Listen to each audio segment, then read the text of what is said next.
అంటే అన్ని ముళ్ళు ఇప్పుడు ఉంటాయి కదా, గంట ముళ్ళు, తర్వాత నిమిషం ముళ్ళు, సెకండ్ల ముళ్ళు, అన్ని ముళ్ళు ఒక దగ్గరికి వచ్చేసి 0 అవుతాయి. కాబట్టి ఇక్కడ 0 అవర్ అంటే అట్లా పెట్టుకుంటారు, 0 అవర్ అని పెడతారు. అప్పటి నుంచి ఒక అర్ధగంట నుంచి గంట సేపు మాట్లాడేటువంటి అవకాశం ఉంటుంది.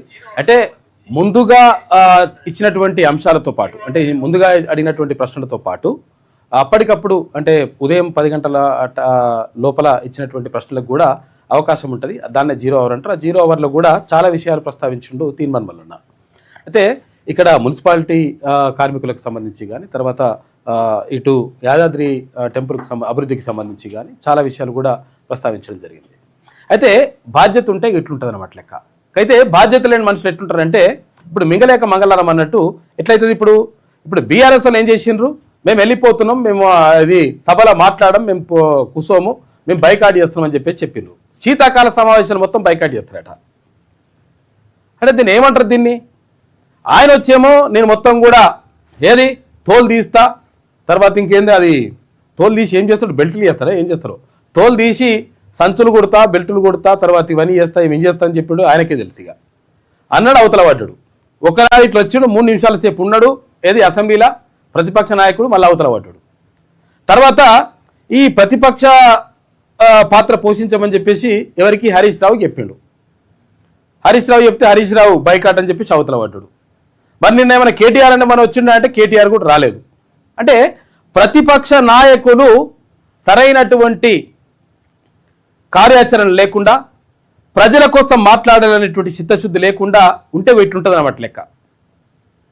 ఏం చేయాలి, ఒకవేళ నిజంగా ప్రభుత్వం ఏదైనా ఒకవేళ తప్పుడు విధానాలు అవలంబిస్తుంటే, నిజంగా తప్పుడు నిర్ణయాలు తీసుకుంటుంటే దాన్ని 100% ప్రశ్నించాలి. ప్రజలకు జరగాల్సినటువంటి సంక్షేమ కార్యక్రమాలకు సంబంధించి ఏమైతుంది అని చెప్పేసి అడగాలి.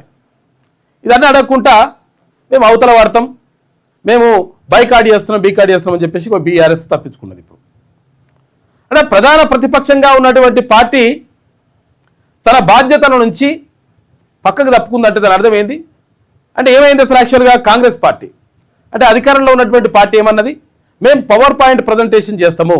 ఎందుకంటే బీసీ అంశం ఎట్లకైనా పక్క పెట్టేసారు. బీసీ అంశం కూడా ఇక్కడ బీఆర్ఎస్ వాళ్ళు అడుగుతలేరు, అటు బీజేపీ వాళ్ళు అడుగుతలేరు, ఇటు కాంగ్రెస్ వాళ్ళు కూడా ప్రస్తావన కూడా చేస్తలేరు.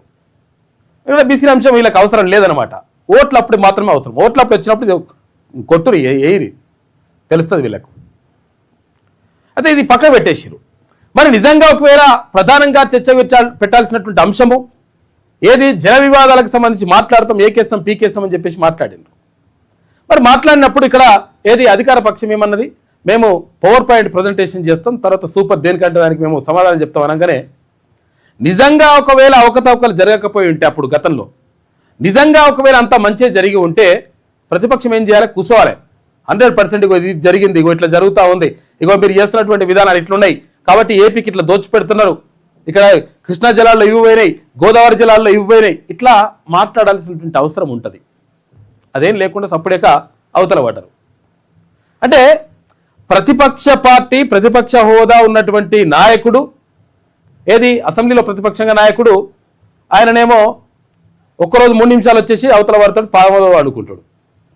ఇక పార్టీ మొత్తం ఇక ఉన్న ఎమ్మెల్యేలు ఏమైనా ఉన్నారో అనుకుంటే వాళ్ళు కూడా మేము బైకాట్ చేస్తున్నాం, పీకాట్ చేస్తున్నాం, బైకాట్ చేస్తుంది కాబట్టి మనం పెట్టింది. మళ్ళీ ఒక్కరోజు బైకాట్ చేస్తున్నాం అంటే ఒక రకంగా అనుకోవచ్చు. సమావేశాలు బైకాట్ చేస్తున్నాం, ఏది శీతాకాల సమావేశాలు. దీన్ని మింగలేక మంగళవారమే అంటారు. ఇంకా చేయలేక మద్దతు అన్నట్టు ఇగో ఇట్లా నడుస్తుంటుంది అన్నట్టు లెక్క. కాబట్టి ఎవరు మాట్లాడాలి ఇప్పుడు, ప్రజల సమస్యలకు సంబంధించి, ప్రజలు ఎదుర్కొంటున్నటువంటి బాధలకు సంబంధించి, నిరుద్యోగులకు సంబంధించి, తర్వాత ఇక్కడ ఉద్యోగులకు సంబంధించి, తర్వాత ఇక్కడ రైతులకు సంబంధించి, అటు అన్ని వర్గాలకు సంబంధించినటువంటి పేద ప్రజలకు సంబంధించి, వాళ్ళ భవిష్యత్తుకు సంబంధించి, గ్రామాలు ఉంటే ఆ గ్రామాల అభివృద్ధికి సంబంధించి ఇవన్నీ అంశాలు ఎవరు మాట్లాడాలి? ప్రతిపక్ష నాయకులు ప్రశ్నలు లేవనెత్తాలి, అధికార పక్షం నుంచి జవాబులు రాబట్టాలి, అట్టెట్లా వేయాలని చెప్పేసి నిలదీయాలి. అసెంబ్లీ వేదికగా ఇవన్నీ కూడా చేయాలి. కానీ అవతల పడ్డరు.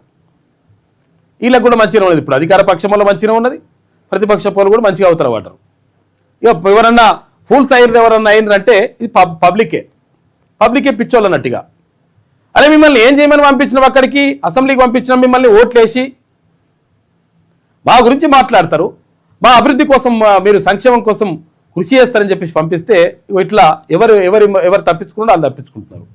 వేసుకుంటూ మాత్రం ఎవరు జైలు వేసుకున్నారో వాళ్ళు వేసుకుంటారు. వాళ్ళ కథ నడిచిపోతుంది మంచిగానే. కాబట్టి మనం ఈ విషయాల్ని మనం అర్థం చేసుకోవాలి. తర్వాత ఎవరి గురించి మాట్లాడుతున్నారు? బీసీలకు సంబంధించినటువంటి అంశం కనీసం చర్చకు రాకుండా అక్కడ ప్రతిపక్షం, తర్వాత ఇక్కడ అధికార పక్షం, అటు భారతీయ జనతా పార్టీ అన్నీ కూడా కథం క్లియర్గా ఉన్నారు వాళ్ళు. కాబట్టి ప్రజలు క్లియర్గా ఉండాల్సినటువంటి అవసరం ఉన్నది. ఇంకా చాలా విషయాల్లో మనం మాట్లాడుకుందాం. గ్రూప్ 1కు సంబంధించి ఎగ్జామ్కి సంబంధించి వాల్యుయేషన్ ఏడ చేసినామని చెప్పి అంటే ప్రభుత్వం తరఫున వాదించేటువంటి న్యాయవాది ఏం చెప్తాడు, మేము అక్కడ ఏది మర్రి చెన్నారెడ్డి మానవ వనరుల అభివృద్ధి కేంద్రం ఉన్నది కదా అక్కడ వాల్యుయేషన్ చేసినామని చెప్తున్నాడు. ఆర్టీఐలు అడిగితే ఏం చెప్పిండ్రు వీళ్ళు, లేదు జేఎన్టీయు, ఇక్కడ జేఎన్టీయు ఉంది కదా కేపీహెచ్బి దగ్గర కూకట్పల్లి హౌసింగ్ బోర్డు దగ్గర, జేఎన్టీయులో మేము వాల్యుయేషన్ చేసినామని చెప్పిండ్రు. అంటే ప్రభుత్వం తరఫున వాదిస్తున్నటువంటి ఇక్కడ న్యాయవాది మరి తప్ప, లేకపోతే ఇక్కడ మరి ఆర్టీఐ ఇన్ఫర్మేషన్ ఇచ్చినటువంటి ఇక్కడ ఏది తెలంగాణ పబ్లిక్ సర్వీస్ కమిషన్ తప్ప? అంటే లంగా కథలు ఇక్కడనే కూడా బయటపడుతున్నాయి. రాష్ట్రంలో అత్యంత పెద్ద ఉద్యోగం ఏంటి అంటే గ్రూప్ 1. ఆ గ్రూప్ 1కి సంబంధించి ఏం జరిగిందో చూడరు ఒకసారి. అప్పుడు దానికి సంబంధించి ఉన్నప్పుడు కనీసం అవి విషయాలు కాకుండా అది కాకుండా ఏం చేస్తున్నారు వీళ్ళు, పక్కదారి పట్టించేసి మొత్తం అబద్ధాలే. ఈ అబద్ధాలు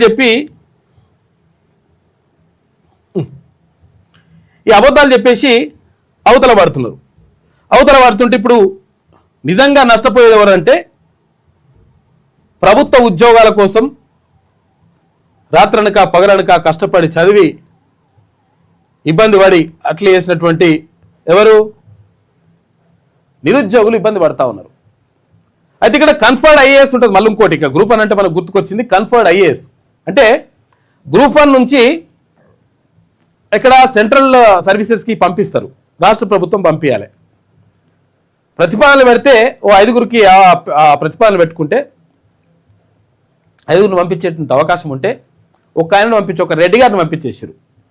ఉపేందర్ రెడ్డి అని చెప్పేసి ఒక రెడ్డి గారిని సెంట్రల్ సర్వీసెస్కి పంపించేసిండ్రు. ఓకే అయిపోయింది లెక్క. గ్రూప్ 1 అధికారిగా మున్సిపల్ శాఖలో పనిచేస్తున్న ఉపేందర్ రెడ్డికి ఐఏఎస్ హోదా కేటాయిస్తూ కేంద్ర ప్రభుత్వం ఉత్తర్వులు జారీ చేసింది. స్టేట్ సర్వీసులో ఉన్న సీనియర్ అధికారులకు రాష్ట్ర ప్రతిపాదనలతోటి రాష్ట్ర ప్రభుత్వం ప్రతిపాదించాలి. ఎవరిని ప్రతిపాదించింది అంటే ఎస్సీ, ఎస్టీ, బీసీ, మైనార్టీ, తర్వాత ఇంకా అగ్రవర్ణాల్లో వేరే కులాలకు సంబంధించిన వాళ్ళు ఉన్నప్పటికీ వాళ్ళందరినీ పక్కకు పెట్టేసి ఒకరిని పంపించేసిండ్రు రెడ్డి గారిని. ఇగో ఇటువంటివి జరుగుతుంటాయి అనమాట. ఇక్కడ కన్ఫర్డ్ ఐఏఎస్ ఆఫీసర్ ఇప్పుడు గ్రూప్ 1లో సెలెక్ట్ అవుతారు కదా, ఆ గ్రూప్ 1లో సెలెక్ట్ అయిన వాళ్ళు కొన్ని సంవత్సరాల తర్వాత ఇక్కడ కన్ఫర్డ్ ఐఏఎస్కి కూడా అవకాశం ఉంటుంది. అట్లా ఒక్కరిని సెలెక్ట్ చేసి పంపించేసిండ్రు. ఇగో ఇట్లుంటుంది అనమాట మతలబ్ అంతా కూడా మనం అర్థం చేసుకోవాలి. ఇగో ఐఏఎస్గా అధికారిగా ఉపేందర్ రెడ్డి ఎంపిక. చూడరిగా ఇక చాలా మంది ఉండే, వీళ్ళందరూ కూడా ఉన్నా కానీ వాళ్ళందరినీ పక్కకు పెట్టేసి ఒకరిని పంపించేసిండ్రు. ఇందులో ఎవరెవరు ఉండే, తెలంగాణ కేడర్ నుంచి 2024 బ్యాచ్ ఐఏఎస్ అధికారిగా పురపాలక శాఖ అధికారి ఉపేందర్ రెడ్డికి కేంద్రం హోదా కల్పించింది. ఈ మేరకు కేంద్ర సిబ్బంది తర్వాత శిక్షణ వ్యవహారాల శాఖ బుధవారం నోటిఫికేషన్ జారీ చేసింది. ప్రస్తుతం ఉపేందర్ రెడ్డి హెచ్ఎండిఏలో సంయుక్త కార్యదర్శిగా పనిచేస్తున్నారు. 2024 బ్యాచ్ తెలంగాణ కేడర్ ఐఏఎస్ అధికారి గ్రూప్ 1 పోస్టుకి రాష్ట్ర ప్రభుత్వం గతంలో రాము, తర్వాత ఉపేందర్ రెడ్డి, తర్వాత ఎస్ పంకజ, కె పద్మజారాణి, తర్వాత ఎస్ దిలీప్ కుమార్ అనే అధికారుల పేర్లను సిఫారసు చేయగా వీరికి ఇటీవల యూపీఎస్సీ ఇంటర్వ్యూలు నిర్వహించి ఉపేందర్ రెడ్డి పేరును ఖరారు చేసింది. హాలో బ్రిక్ యూనిట్ స్థాపనకు నిరభ్యంతర పత్రం జారీ కోసం 2014 జనవరిలో పెద్దంబర్పేట మున్సిపల్ కమిషనర్ హోదాలో ఉపేందర్ రెడ్డి 50,000 రూపాయల లంచం తీసుకుంటుండగా ఏసీబీకి రెడ్ హ్యాండెడ్గా పట్టుబడ్డారు. అయినా ఆయనకే కీలకమైనటువంటి ఐఏఎస్ హోదా లభించడం అధికార వర్గాల్లో చర్చనీయాంశంగా మారింది. అంటే ఒక అవినీతి ఆరోపణలు ఉన్నటువంటి, గతంలో ఆరోపణలు కాదు ఆయన పట్టుబడ్డాడు ఏసీబీకి డైరెక్ట్గా రెడ్ హ్యాండెడ్గా 50,000 రూపాయలు లంచం తీసుకుంటూ పట్టుబడ్డటువంటి ఒక ఆయనని తీసుకుపోయి ఆయనకు ఐఏఎస్ కన్ఫర్డ్ ఐఏఎస్గా అవకాశం కల్పించిండ్రు. అంటే ఎవరి ప్రయోజనాల కోసం ఇక్కడ పనిచేస్తూ ఉన్నారు, ఏం కథ అనేటువంటిది మనం అర్థం చేసుకుంటే తెలుస్తుంది లెక్క. అంటే ఎట్లా మోసం జరుగుతుంది, ఏం కథ అనేది. ఇక తర్వాత ఈ గ్రూప్ 1కు సంబంధించినటువంటి అంశంలో కూడా ఏది వాళ్ళు చెప్పినటువంటి కథ ఒకటి, తర్వాత ఇక్కడ జరిగింది ఒకటి. దీనికి ఆధారాలతో మనం చూపిస్తాం. ఇప్పుడు ఏమంటే మాటలు చెప్పడం ఏమి ఉండదు లెక్క. ఇక్కడ మనం ఎప్పుడు కూడా క్లియర్గా ఆధారాలతో మాత్రమే బయటపెడతాం కాబట్టి పబ్లిక్ కూడా అట్లా నమ్ముతారు. చూడండి ఒకసారి, ఆర్టీఐ ఇన్ఫర్మేషన్ కోసం పెడితే అదేది మీకు రైట్ టు ఇన్ఫర్మేషన్ యాక్ట్ ప్రకారం మాకు ఇన్ఫర్మేషన్ ఇవ్వండి, సమాచారం ఇవ్వండి అని చెప్పేసి ఒక అప్లికేషన్ పెట్టుకుంటే ఏమని ఇచ్చిండ్రు ఇక్కడ చూడండి. అక్కడ ఈయనకి ఇచ్చిండ్రు వి పవన్ మనోగ్నూర్ బిజినేపల్లి మండల్, ఇక్కడ నాగర్ కర్నూలు జిల్లా. ఆయన రిక్వెస్ట్ పెట్టుకున్నాడు ఆర్టీఐ ఇన్ఫర్మేషన్ ప్రకారం. రిక్వెస్ట్ పెట్టుకుంటే ఇగో అసిస్టెంట్ రిజిస్ట్రార్ ఇచ్చిండ్రు. ఇది ఇగో valuation work for group 1 mains, valuation work for group 1 at JNTU from 7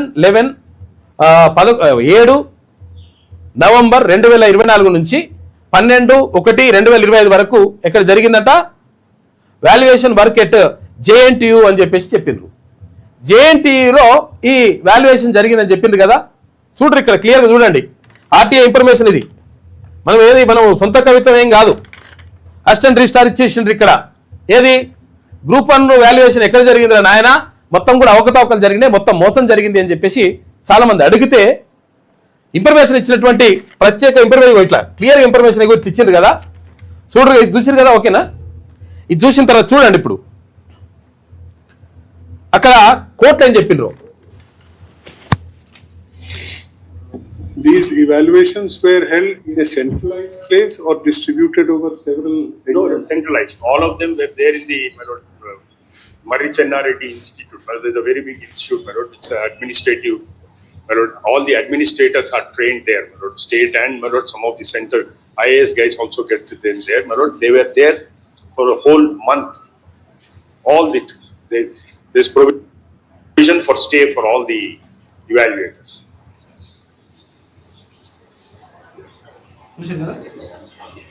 A little above a month, they were all there.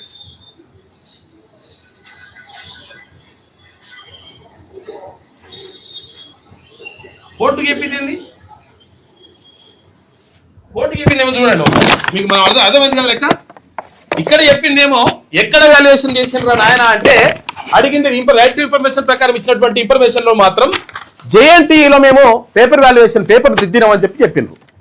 తర్వాత కోర్టుకి ఇచ్చినటువంటి ఇన్ఫర్మేషన్, కోర్టుకి ఇచ్చినటువంటి దాంట్లో ఇక్కడ ప్రభుత్వం నుంచి వాదిస్తున్నటువంటి న్యాయవాది ఎవరైతే ఉంటారో ఆయన ఏం చెప్పిండు, మేము మర్రి చెన్నారెడ్డి మానవ వనరుల అభివృద్ధి కేంద్రంలో మేము ఏది ఈ గ్రూప్ 1 వాల్యుయేషన్ నిర్వహించడం నెలపాటు జరిగింది అని చెప్పిండు. అంటే ఎంత మోసం అన్నట్టుది. మనం దేన్ని నమ్మాలి ఇప్పుడు? అంటే ఇప్పుడు ఇక్కడ అన్యాయం జరిగింది, మోసం జరిగింది, అక్రమాలు జరిగినాయి అనడానికి ఇది నిదర్శనం కాదా గ్రూప్ 1కి సంబంధించి? అంటే కనీసం ఇన్ఫర్మేషన్ లేకుండా వీళ్ళు మాట్లాడుతున్నారా, లేకపోతే ఇంకా పబ్లిక్ని మోసం చేయడమా? గ్రూప్ 1 అంటే చూసిరు కదా, ఇందాక చూసిరు కదా, గ్రూప్ 1 అంటే ఏంటిది, వీళ్ళు కన్ఫర్డ్ IAS ఆఫీసర్ అవుతారు. ఇక్కడ చూసిరు కదా, ఉపేందర్ రెడ్డిని తీసుకొని కన్ఫర్డ్ IAS ఆఫీసర్ చేసిండ్రు. అంటే దేశంలో అత్యుత్తమమైనటువంటి జాబు, దానికి ఎంపిక చేసేటువంటి ఏంది గ్రూప్ 1 ఎగ్జామ్కి సంబంధించి ఎటువంటి అవకతవకలు. దీనిపైన అక్కడ శ్రవణ్ కుమార్ కూడా మాట్లాడిండు, ఎమ్మెల్సీ తిరుగుతున్నట్టుంది. సరే, ఇగో ఇట్లా జరిగింది. తర్వాత ఇగో ఇంకొక మిత్రుడు వచ్చిండు రెడీ. అంటే యాక్చువల్గా ఈ ఉద్యోగ నియామకాలకు సంబంధించి ఎట్లా అక్రమాలు జరుగుతున్నాయి, తర్వాత టైం అయిపోయిన తర్వాత 45 నిమిషాల దాకా ఉంచిండ్రు అని చెప్పేసి ఒక మిత్రుడు వచ్చిండు. ఏ సెంటరు, ఏం కథ, విషయాలు ఏంది, ఏం ఎగ్జామ్, అదంతా కూడా క్లియర్ చెప్పండి. భారత ప్రభుత్వం సంబంధించింది డిపార్ట్మెంట్ అనేది. ఓకే, సెంట్రల్ ఎగ్జామ్ ఇస్రో సంబంధించి నేషనల్ రిమోట్ సెన్సింగ్ సెంటర్ అన్న. Okay, so NRSC. సో అది నిన్న ఎగ్జామ్ జరిగిందన్న. Okay, plot number 9 Arunodaya Nagar Bhagyalatha bus stop opposite Vijayawada highway దగ్గర ఐఎన్ డిజిటల్ జోన్ ఇక్కడ హయత్ నగర్ యువతల కొంచెం యువతల ఐఎన్ డిజిటల్ జోన్ లో ఎగ్జామ్ జరిగింది. నేను రాసిన ఎగ్జామ్ వచ్చేసి సెకండ్ షిఫ్ట్ అన్న. సెకండ్ షిఫ్ట్ అంటే టైమింగ్ ఏంది? రిపోర్టింగ్ టైం ఏమో 12:30 అన్న. ఓకే. గేట్ క్లోజింగ్ ఏమో 1:30. ఇది సెంటర్ కోడ్ అన్న 8752. Reporting time 12:30, gate closing time 1:30. తర్వాత ఎగ్జామ్ టైమింగ్ వచ్చేసి 2 to 3:30 అన్న. ఓకే. సో మేము ఎగ్జామ్ రాస్తున్నాం, 3:30 అయిపోయింది. అందరికి ఒకటేసారి కండక్ట్ చేసి సిబిటి ఎగ్జామ్ అన్న. రాసిన తర్వాత 15 మంది వాళ్ళే మాకు చెప్పారు, 15 మంది ఇంకా ఎగ్జామ్ కాలేదు. మాతో పాటు స్టార్ట్ అయినప్పుడు అన్న ఏదైనా టెక్నికల్ ఇష్యూ వస్తే 5-10 నిమిషాలు. అవును అంతే. 45 నిమిషాలు ఎట్లా లేట్ కండక్ట్ చేస్తారు? 45 నిమిషాలు కండక్ట్ చేసినట్టు దాని అర్థమైంది వాళ్ళు దివ్యాంగులు కాదన్న. ఒకటి వాళ్ళు దివ్యాంగులు అయితే కొంచెం స్పెషల్ టైం ఇస్తారు వాళ్ళకు. స్క్రైబర్ కాదు అంటే ఏదైనా స్క్రైబర్ అంటే దివ్యాంగులకు ఏం చేస్తారంటే స్క్రైబర్ ఇంకో మనిషిని పెట్టి వాళ్ళకి ఎగ్జామ్ రాపిస్తారు. అది కూడా కాదు. సో మేము రేజ్ చేసాం, చాలా మంది రేజ్ చేసాం. లోపల ఉన్న సీసీ కెమెరా ఫుటేజ్ దాంట్లో ఉన్నాయి. సెకండ్ ఫ్లోర్ లో నేను ఉన్న వ్యక్తి కంప్లైంట్ చేసిండ్రు ఇప్పుడు ఎక్కడైనా? ఇప్పుడు ఇక్కడికి వచ్చాం. నిన్న మేము ఇక్కడికి వచ్చాం, మాకు ఎక్కడికి వెళ్ళాలనేది మాకు తెలియదు, హైదరాబాద్ కాబట్టి ఇక్కడికి వచ్చాం నిన్న. తర్వాత లైవ్ లో ఉన్నామని ఇవాళ వచ్చాం. సో అక్కడ ఏంటంటే మేము సిబ్బందిని అడిగాం, ఏంది మరి 45 నిమిషాలు వాళ్ళకి ఎట్లా ఇస్తున్నారు? ఇప్పుడు క్యాజువల్ గా ఎవరికైనా స్పెషల్ కేటగిరీ ఉన్న వాళ్ళకి ఒకవేళ డిపార్ట్మెంట్ పరంగా అట్లా ఏదైనా ఎక్కువ సమయం ఇస్తే, మాకు 90 minutes ఇచ్చారు, 80 questions 90 minutes. వాళ్ళకి 120 minutes కానీ ఇంకా ఎక్కువ ఇస్తే మెన్షన్ చేస్తారు హాల్ టికెట్ లో. మరి వాళ్ళకు ఇన్స్ట్రక్షన్ మెన్షన్ చేస్తారు. మరి మెన్షన్ చేసినప్పుడు మమ్మల్ని పోనిస్తారు, 30కి కంప్లీట్ అయిన పోనిస్తారు, వాళ్ళకి కంటిన్యూలో ఉంటుంది. అలా కాదు, వాళ్ళ కోసం మమ్మల్ని ఆపారన్న. ఓకే. సో ఇక్కడ మేము ఆ సిబ్బంది 45 నిమిషాలు మీరు ఎగ్జామ్ రాసిన తర్వాత కూడా ఇచ్చి ఆగిండ్రు. మాది అయిపోయింది, మేము క్లోజ్ చేసిండ్రు. మేము 1:09 నిమిషాలు అన్న మాకు ఎగ్జామ్. మాది అయిపోయిన తర్వాత వాళ్ళకి 45 నిమిషాలు ఎక్స్ట్రా. అప్పటికి మాకు బయటకు రానిస్తలేరు. ఓకే. మమ్మల్ని లోపలనే ఉంచారు, వాళ్ళది అయిపోయిన తర్వాత బయట పంపారు. సో మేము ముందు వస్తే ఏంటంటే ఇన్ఫర్మేషన్ స్పెషల్ గా ఎగ్జామ్ జరుగుతుందని బయటకు చెప్తామనే ఉద్దేశం కొద్దీ మమ్మల్ని ఆపారు. మేము సిబ్బందిని, నేను కానీ మా మిత్రులు కానీ, అంటే మేము అందరం ఇండివిజువల్ గా ఎవరి ఊరు నుంచి వాళ్ళు వచ్చి రాసిన వాళ్ళం, ఎవరికి అంత పరిచయాలు లేవు. కొంతమంది నిన్న కోపం మీద ఉండి ఇక్కడికి వచ్చాం. సో వాళ్ళు క్వశ్చన్ చేస్తే ఏం చెప్తున్నారంటే, కొంతమంది ఏం చెప్తున్నారు, వాళ్ళు లేట్ గా వచ్చారు బాబు, ఎన్ఆర్ఎస్సి వాళ్ళు అవకాశం ఇస్తారా? అందరి సమాధానాలు సేమ్ లేవన్న. కొంతమంది ఒకసారి ఏమన్నారు, లేట్ గా వచ్చారు బాబు, ఎన్ఆర్ఎస్సి వాళ్ళు అలో చేశారు 15 మందిని అంటారు. ఇంకోసారి అడిగితే ఏమన్నారు, లేదు బాబు వాళ్ళు లోపల వచ్చి కూర్చున్నారు, టైంకి వచ్చి వాళ్ళకి తెలియదంట. అన్న ఇది ఎన్ఆర్ఎస్సి ఎగ్జామ్, ఇప్పుడు సెంట్రల్ గవర్నమెంట్ అప్లికేషన్ చేయడం తెలుసు, నిమిషం అటు ఇటు అయితే తీసుకొని అప్లికేషన్ చేయడం తెలుసు అందరు అన్న. ఆడ సెక్యూరిటీ స్పీడ్ ఉంది. ఎట్లా అంటే ఇప్పుడు పేపర్ పట్టుకుని హాల్ టికెట్ పట్టుకుని ఎగ్జామ్ సెంటర్ దగ్గర పోతే తమ్ముడు ఆడ అతికిచ్చి హాల్ టికెట్ నంబర్ చూసుకొని ఎమ్మడికి లోపల 5 నిమిషాల ముందు పోయినా. మరి వాళ్ళకి స్పెషల్ గా ఎట్లా 45 నిమిషాలు అంటే ముందే, ఒకవేళ లేట్ వచ్చినా ఎట్లా వచ్చారు, ఒకవేళ ముందు వచ్చి టైం కు లోపల వచ్చినా 45 నిమిషాలు వాళ్ళకి వేరే ఫ్లోర్ లో ఏం బ్రీఫ్ జరిగింది, ఇవన్నీ సీసీ ఫుటేజ్ బయట పెట్టాలన్నా. మా డిమాండ్స్ ఒకటే, ఫస్ట్ ఆ ఎగ్జామ్ లో రద్దు చేయాలన్నా, రద్దు చేసి చట్ట ప్రకారం మళ్ళీ నిర్వహించాలి. ఎందుకంటే అందరం పేమెంట్ చేసిన వాళ్ళం. ఓపెన్ వాళ్ళు ఎక్కువ అమౌంట్ ఉంటది, స్పెషల్ కేటగిరీ కానీ అమౌంట్ ఉంటది. సో అది పర్మనెంట్ గా ఎన్ఆర్ఎస్ నోటిఫికేషన్ నంబర్ అన్న, సెంట్రల్ ఎగ్జామ్ అన్నమాట. సెంట్రల్ ఎగ్జామ్ అన్న. ఇది నోటిఫికేషన్ నంబర్ వచ్చేసి ఎన్ఆర్ఎస్సి, యూపీఎస్సి కాదన్న, ఇది ఎన్ఆర్ఎస్సి వాళ్ళు, ఎన్ఆర్ఎస్సి RMT 4/2025. ఈ నోటిఫికేషన్ డేట్ వచ్చేసి 10/11/2025 అన్న. సో ఈ నోటిఫికేషన్ ని పర్మనెంట్ గా రద్దు చేయాలనేది ఒక డిమాండ్ అన్న. దాని తర్వాత రద్దు చేసిన తర్వాత మళ్ళీ న్యాయం చట్ట ప్రకారం మాకు తర్వాత మళ్ళీ నిర్వహించాలి. ఇంకొకటి అన్న, iON digital zone centre code వచ్చేసి 8752. Vijayawada highway Bhagyalatha bus stop దగ్గర ఆ ప్లాట్ నెంబర్. ఆ సెంటర్ ని పర్మనెంట్ గా క్లోజ్ చేయాలన్న. దాని తర్వాత ఇంకొకటి ఏంటంటే, నేను ఫోరెన్సిక్ సైన్స్ స్టూడెంట్, నేను కూడా చదివినా. నేను అన్న ఈ నోటిఫికేషన్ల కోసం 3 పీజీలు చేసి ప్రిపేర్ అవ్వకుండా తల రాసుకుంటూ హైదరాబాద్ బాగుంటది అన్న. నా సిచ్యువేషన్ ఎట్లా అంటే, సాయిబాబా టెంపుల్ లో పొద్దున్న టిఫిన్ ఇస్తారన్న బాక్స్. అవును, ఆ బాక్స్ దిల్సునగర్ కాదన్న, ఇక్కడ శివం టెంపుల్ అక్కడ మార్నింగ్ ఇస్తారు, దిల్సునగర్ లో మధ్యాహ్నం ఇస్తారు. ఇక్కడ మార్నింగ్ ఇస్తే ఆ బాక్స్ పట్టుకొని పొద్దున సగం, సాయంత్రం సగం తింటామన్నా, మధ్యాహ్నం ఆకలితో ఉంటాం. అట్లాంటి సిచ్యువేషన్, అట్లాంటిది మేము ఆశపడి కష్టపడి చదువుకుంటాం. ఇట్లా జరుగుతుందన్న. అసలు ఈ నోటిఫికేషన్ పర్మనెంట్ గా క్యాన్సిల్ చేయాలి, తర్వాత ఐఎన్ డిజిటల్ జోన్ పర్మనెంట్ గా మూసివేయాలన్న. తర్వాత ఎవరైతే అవకతవకలు పడ్డారో వాళ్ళని కంప్లీట్ గా చట్ట ప్రకారం చట్టం ముందు నిలబెట్టాల్సిందే అన్న. ఎందుకంటే చాలా మంది భయపడి, ఇప్పుడు అన్న కొంతమంది నా పాట ఇట్లా ఉంటే కొంతమంది ఛాయ్ లేకుండా ఆకలి చంపుకుంటారు అన్న. ఇట్లాంటి సిచ్యువేషన్ ఎవరికి చెప్పుకోవాలో తెలియక ఇక్కడికి వచ్చినాం అన్న. మేము తప్పకుండా మీరు పోలీస్ స్టేషన్ లో కంప్లైంట్ చేయండి. తర్వాత ఇక్కడ సంబంధిత ఎగ్జామ్ కండక్ట్ చేసిన వాళ్ళు ఉన్నారు కదా, ఆ సంస్థకు కూడా మీరు కంప్లైంట్ చేయండి. కంప్లైంట్ చేసిన తర్వాత దాని ముందుకు తీసుకెళ్దాం. యాక్చువల్లీ ప్రొసీజర్ అంతా నేను సింగిల్ ఇప్పుడు తీయించాలి అన్న. అది సో దీని మీద న్యాయం చేయాలని ఇక్కడికి తప్పకుండా మనం కూడా మాట్లాడదాం. మీరు కూర్చోండి. తర్వాత ఇంకోటి ఏంటంటే మీరు అక్కడ పోలీస్ స్టేషన్లో కంప్లైంట్ చేయండి. తర్వాత దీనికి సంబంధించి ఏదైతే ఇప్పుడు ఎగ్జామినేషన్ వహిస్తున్నటువంటి NRSC ఉంది కదా, ఇంకా 5 రోజుల్లో రిజల్ట్ అన్న ఇమీడియట్లీ ఎగ్జామ్ ఆపితే బాగుంది. ఎందుకంటే 5 రోజులు రిజల్ట్ వచ్చింది 100% ఆపాల్సిందే. ఎందుకంటే ఇది మొత్తం కూడా మోసం. ఇది 45 నిమిషాల పాటు ఉట్టిన కూర్చోబెట్టి అంటే వాళ్ళని ఎగ్జామ్ రాయించిండ్రు, వీళ్ళని ఉట్టిన కూర్చోబెట్టిందంటే ఇది పెద్ద మోసం. అంటే ఒక నిరుద్యోగి బాధ ఎట్లుంటది అంటే అట్లుంటది. పొద్దున ఇంత టిఫిన్ తీసుకొని దాన్నే పొద్దున మధ్యాహ్నం ఇంత తిని అసలు యాక్చువల్గా తెలియనటువంటి పరిస్థితులు ఉంటారు. తర్వాత మధ్యాహ్నం ఇప్పుడు ఇక్కడ సాయిబాబా టెంపుల్, ఎక్కడేది దిల్సుఖ్నగర్ సాయిబాబా టెంపుల్ ఉంటుంది కదా, మధ్యాహ్నం ఇక్కడ శివన్ టెంపుల్లో మీరు పొద్దున ఇస్తారు, మధ్యాహ్నం ఇక్కడ సాయిబాబా టెంపుల్ దిల్సుఖ్నగర్లో మధ్యాహ్నం ఇస్తారు. అయితే అది ఆ భోజనం చేసి వాళ్ళు కష్టపడి చదువుకొని ఇట్లా వేసుకుంటుంటే లాస్ట్కి వస్తే ఈ లంగా కొడుకులు ఇట్లా గ్రూప్ 1కి సంబంధించి ఏడేసినవరా అని సెంటర్ అని చెప్పేసి అడిగితే సెంటర్ పేపర్ వాల్యుయేషన్ ఏడేసినవరా అంటేనేమో ఇక్కడ ఇది రైట్ టు ఇన్ఫర్మేషన్ యాక్ట్ ప్రకారం ఇచ్చినటువంటి ఇన్ఫర్మేషన్ ఏంటంటే ఇవో ఇక్కడ ఇది ఏది JNTU valuation work for group 1 at JNTU from 7/11/2024 to 12/1/2025. మీకు డీటెయిల్స్ అని వాట్సాప్ ఇది ఉన్నది కదా. తర్వాత ఇక్కడ కోర్టు చెప్పింది అట్లా ఎట్లా చెప్పారు, ఇది ఎక్కడ చేసినవారు అన్న మరి వాల్యుయేషన్ అని చెప్పేసి అంటే కోర్టు చెప్పింది. In a centralized place or distributed over several centralized. All of them were there in the Murray Chennareddy Institute. There's a very big institute. It's administrative. ఇక్కడ చేసినామని చెప్పేసి అంటే మర్రి చెన్నారెడ్డి ఇన్స్టిట్యూట్ లో చేసినామని చెప్పేసి అక్కడ ఏది కోర్టుకి చెప్పింది. ఇంకా ఎగ్జామ్ సెంటర్స్ వాళ్ళన్న బెదిరించారు, అడిగిన ప్రశ్నించాలని బెదిరించారు, మీరేమో తోపులా అది ఇది అన్న. ఆ ఫుటేజ్ మొత్తం అన్న ఫోరెన్సిక్ డిపార్ట్మెంట్ లో డిజిటల్ సపరేట్ డిపార్ట్మెంట్ ఉంటుంది అన్న, ఆ డిపార్ట్మెంట్ ద్వారా CC ఫుటేజ్ మొత్తం చెక్ చేయాలన్న. ఎటువంటి అవకతవకలు జరుగుతూ ఉన్నాయి. పాపం జీవితాలే పరంగా పెట్టేసి నిరుద్యోగులు కష్టపడతా ఉంటారు. మీరు పడే లంగకథల వల్ల జీవితాలు ఆగమైతారా బాబు. కాబట్టి చాలా జాగ్రత్తగా 100% వాళ్ళకి న్యాయం చేయాల్సిన అవసరం ఉన్నది. ఈ గ్రూప్ 1కి సంబంధించి కూడా ఇది కూడా తేలాలి లెక్క. ఇప్పుడు రేపు మళ్ళీ రిజల్ట్స్ ఏదో దాని బట్టి కోర్టు తీర్పు ఏదో ఉన్నది, ఇది కూడా పరిగణలోకి తీసుకొని దీన్ని కూడా గ్రూప్ 1 అభ్యర్థులు అంటే ఎంత బాధ ఉంటుంది, జీవితాలు పెడతారు. నేను కూడా గ్రూప్ 1 క్యాండిడేట్, నేను గ్రూప్ 1 ఆస్పిరెంట్, నేను essay writing state first, Osmania university first, Hyderabad district first. నాకు నెట్ సెట్ టెట్ బిట్ ఇవన్నీ ఉన్నాయి, క్వాలిఫికేషన్లోనే ఉన్నాయి. MA BEd TPT PhD అది కావాల్సిన క్వాలిఫికేషన్. కానీ ఈ లంగ కథలు పడడం వల్ల మొత్తం కూడా చాలా మంది నిరుద్యోగులు నష్టపోతా ఉన్నారు పాపం. చూసిగా ఒక నిరుద్యోగ బాధ ఎట్లుంటుంది అనేది మాట్లాడదు మిత్రం, కూర్చోండి. ఇట్లున్నది కథ. ఇక వార్తల్లోకి వెళ్దాం.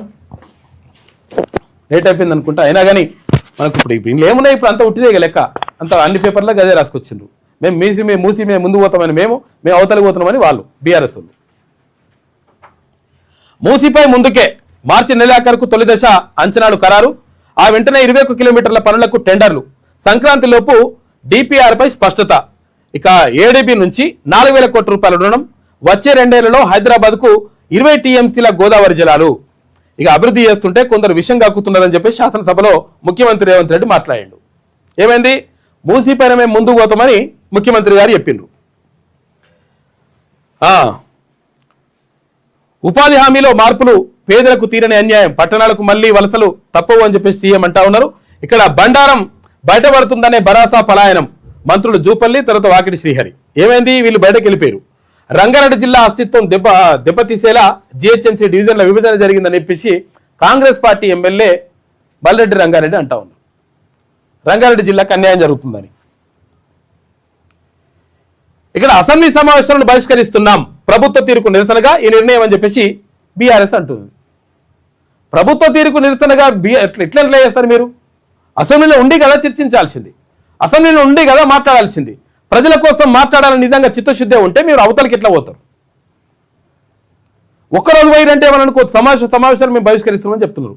శీతాకాల సమావేశాలు మేము ఉండమని, మా పని మేము చేసుకోపోతామేమో ప్రభుత్వం, మేము అవతలకి పోతామని వీళ్ళు. ఇక పిక్చర్లు అయ్యేది పబ్లిక్ అన్నట్టు. ఇటువంటి వాళ్ళని మనం ఎన్నుకుంటే ఏదైతే కథ. ప్రభుత్వ తీరుకు నిరసనగా ఈ నిర్ణయం అని చెప్పేసి భరోసా. శాసనసభ నుంచి గన్ పార్క్ వరకు నినాదాలతో ప్రదర్శన చేసిరట. ఇక మింగలేక మంగళవారమే అంటారు ఇది. అరే చేయరని ఆయన ఇప్పుడు మిమ్మల్ని పంపించింది ఎందుకు? ప్రజా సమస్యల గురించి మాట్లాడతారు, మళ్ళీ ఏమైనా చేస్తారు, పొడి చేస్తారు, తోడేస్తారని చెప్పేసి మిమ్మల్ని పంపిస్తే లాస్ట్కి వస్తే మేము అవతలికి పోతున్నాం, మేము ఉండం. ప్రభుత్వం ఒక రకంగా, మీరు ఒక రకంగా. ఇక మొత్తం కూడా జరిగేది నష్టం జరిగేది ఎవరికంటే ప్రజలకు. మరి నిజంగా ప్రజా సమస్యలు ఏమైనా పరిష్కరిస్తురా, లేకపోతే దాని గురించి మాట్లాడుతుంటే మాట్లాడారు వీళ్ళ సొంత పంచాయతీ అంతా. ఉమర్ ఖలీద్కు మమ్దానీ లేక తప్పుపట్టిన భాజపా విహెచ్పి అంట. ఈ నెలలోనే మున్సిపల్ ఎన్నికల నోటిఫికేషన్ వచ్చే అవకాశం ఉందంట. ఈ నెల లాస్ట్ వీక్లో వస్తుంది. వచ్చే నెల 2వ వారంలో మున్సిపల్ ఎన్నికలు ఉండే అవకాశం ఉందంట. 117 మున్సిపాలిటీలు, 6 కార్పొరేషన్లకు సంబంధించి మున్సిపల్ ఎన్నికలు జరుగుతాయి.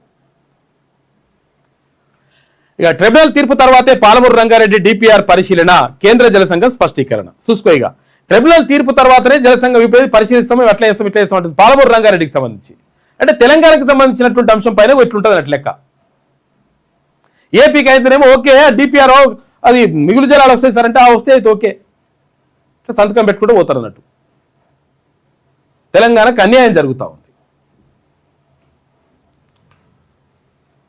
కృష్ణా జల వివాద ట్రిబ్యునల్ 2 తీర్పు తర్వాతే పాలమూరు రంగారెడ్డి ఎత్తిపోతల సమగ్ర ప్రాజెక్టు నివేదిక డిపిఆర్ ను పరిశీలించగలమని కేంద్ర జలసంఘం సిడబ్ల్యూసి స్పష్టం చేసింది. అప్పుడే ఈ ఎత్తిపోతల పథకం ద్వారా పూర్తి స్థాయిలో ప్రయోజనాలు పొందేలా ప్రణాళికలు రూపొందించడంతో పాటు సమీకృత ప్రతిపాదనను అందజేయాలని సూచించింది. 90 టీఎంసీలతో చేపట్టిన పాలమూరు రంగారెడ్డి పథకానికి గోదావరి నీటి మళ్లింపు ద్వారా 45 టీఎంసీలను, చిన్న నీటి వనరుల్లో ఆదా అయిన 45 టీఎంసీలను ప్రతిపాదించామని, గోదావరి నీళ్ల మళ్లింపు అంశం ట్రిబ్యునల్లో ఉన్నందున ఈలోగా సాగునీరు ప్రయోజనాలు పాక్షికంగా కల్పించడానికి చిన్న నీటి వనరుల్లో ఆదా అయినటువంటి నీటిని వినియోగించుకోవడానికి అనుమతించాలని నీటిపారుదల శాఖ ప్రతిపాదన చేసిందట. చూసుకోరిగా కేంద్రం అట్లున్నది. ఇక్కడ ఉన్నటువంటి ఎంపీలు మాత్రం మాట్లాడరు. జలాలపై చర్చించేందుకు కేంద్రం కమిటీ వేసిందట. కేంద్ర కమిటీ జలసంఘం చైర్మన్ నేతృత్వంలో 12 మంది సభ్యులు ఉంటారు. ఇలా తెలంగాణ, ఏపీ నుంచి చెరో 4 అవకాశం కల్పించారు. ఈ 4 మేనేజ్ చేసిన అనుకో ఏపీ వాళ్ళు, కథ వేరే అవుతుంది. కాబట్టి మీరు జాగ్రత్తగా ఉండండి, ఒళ్ళు దగ్గర పెట్టుకుని ఉండాలి. ప్రభుత్వం దీనిపైన గట్టి కొట్లాడాలి. మనకు రావాలి కదా ఎక్కువ. 79% నీళ్ళు వాటా అక్కడ ఎక్కడ మనకు గోదావరి జిల్లాలో రావాల్సి ఉంటే ఇక్కడ ఏది 69% ఇక్కడ కృష్ణా జిల్లాలో రావాల్సి ఉంటుంది. మరి ఇవన్నీ మనము సపడే కూకుంటే ఎవరు చూడాలి ఇవన్నీ కథలన్నీ?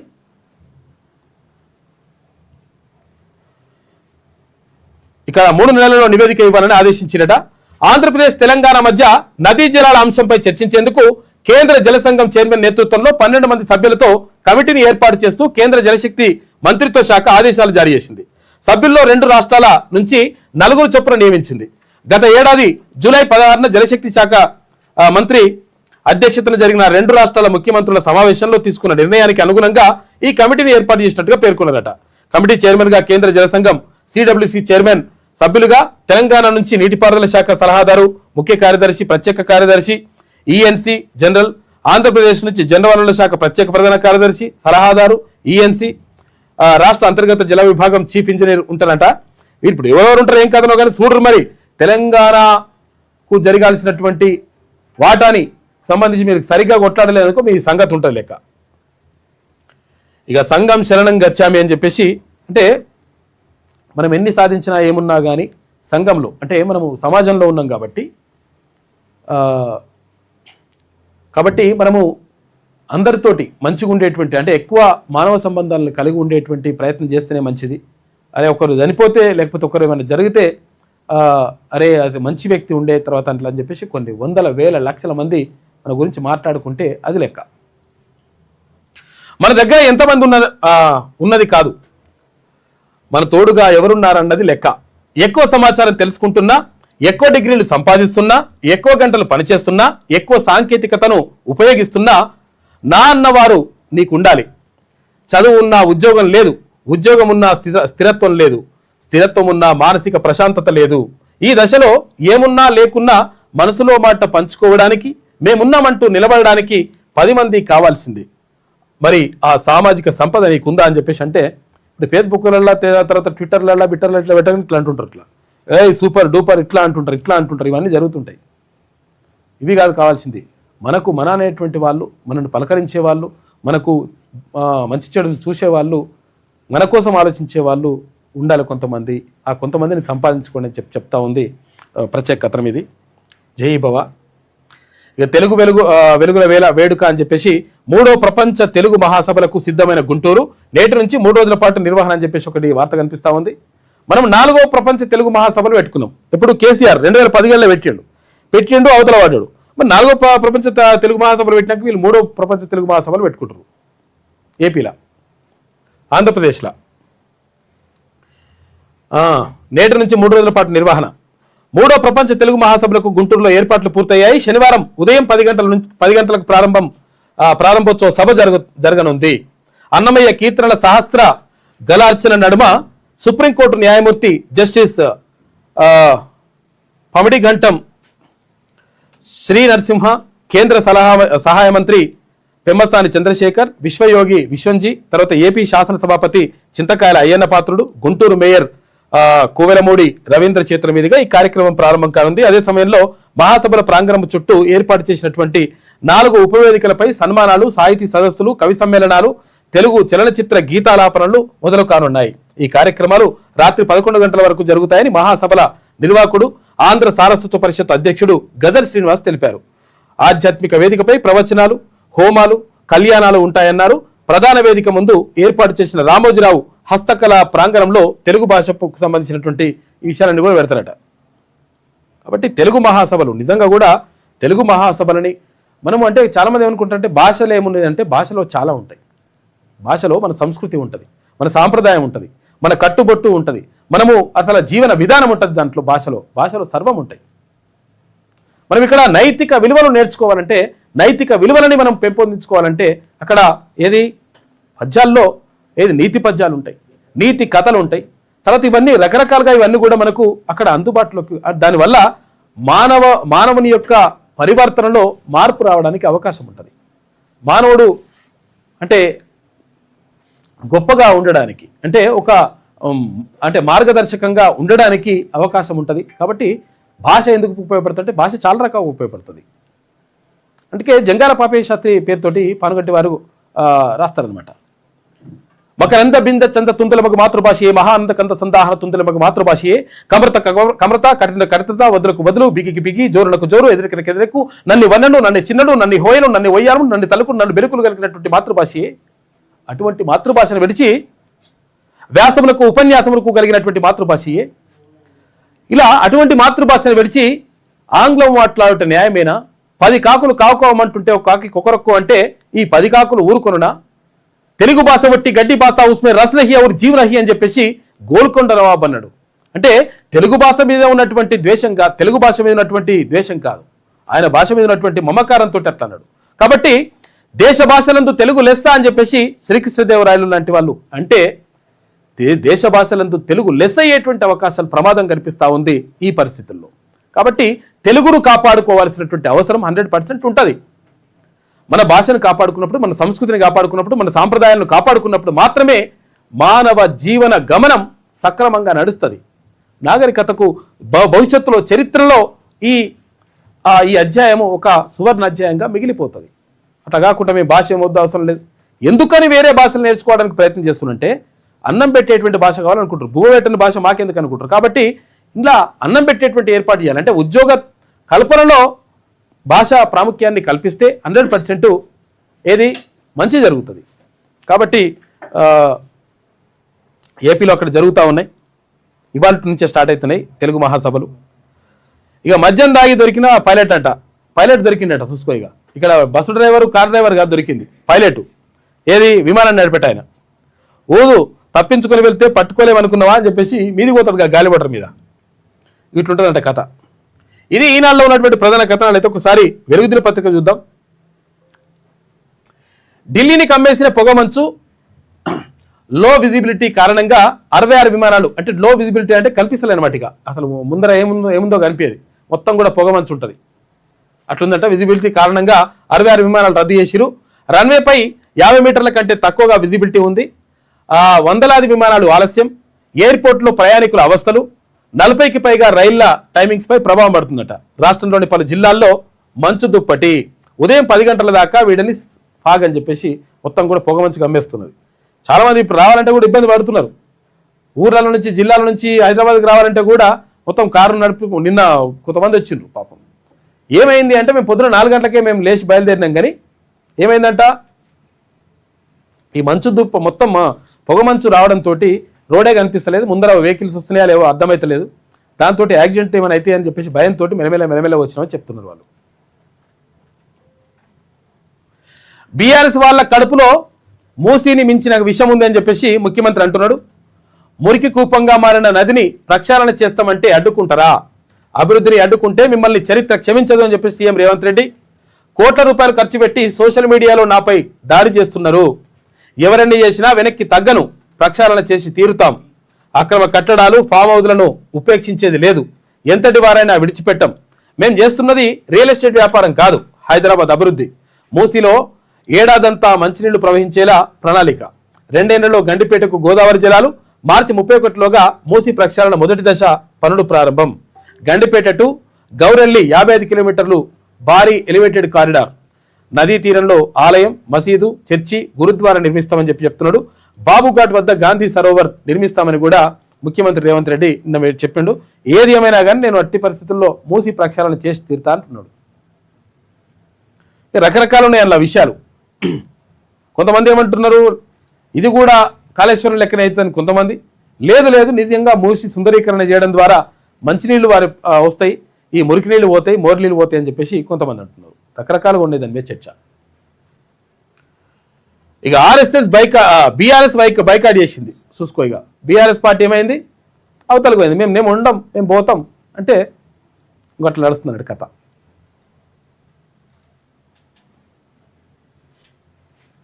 సావిత్రిబాయి పూలే ఇవాళ